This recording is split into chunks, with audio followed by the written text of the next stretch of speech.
তিন দিনে দিনাজপুরে চিকন ও মোটা চালের দাম কেজিতে বেড়েছে 2 থেকে 3 টাকা। বিস্তারিত জানাতে সহকর্মী গোলাম নবী দুলাল রয়েছেন বাহাদুর বাজার চালের পাইকারি মার্কেটে। সরাসরি চলে যাচ্ছি তার কাছে।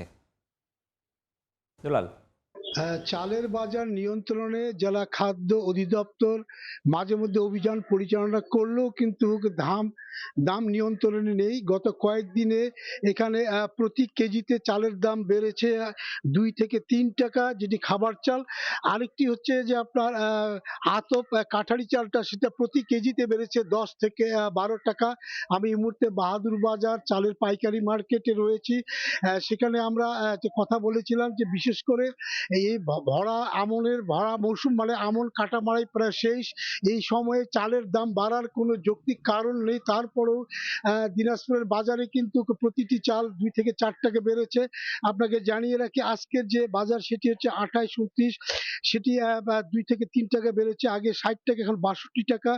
মিনিকেট 70 টাকা আগে বিক্রি হতো, এখন 75 টাকা। নাজির শাড়ি 80 টাকা, এখন বিক্রি হচ্ছে 85 টাকা প্রতি কেজি। সবচেয়ে বেশি চিনি গুঁড়া যে আতপ চালটি, সেটি 130 টাকা, আগে ছিল 110 টাকা, এখন 130 টাকায় বিক্রি হচ্ছে।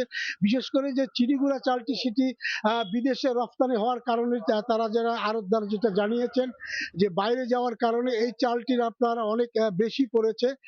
এবং চালের বাজার নিয়ন্ত্রণে না রাখলে যারা ভোক্তা, বিশেষ করে নিম্ন আয়ের মানুষ, তারা কিন্তু সবচেয়ে বিপাকে পড়বে। তো আমার কাছ থেকে চালের সর্বশেষ এই ছিল।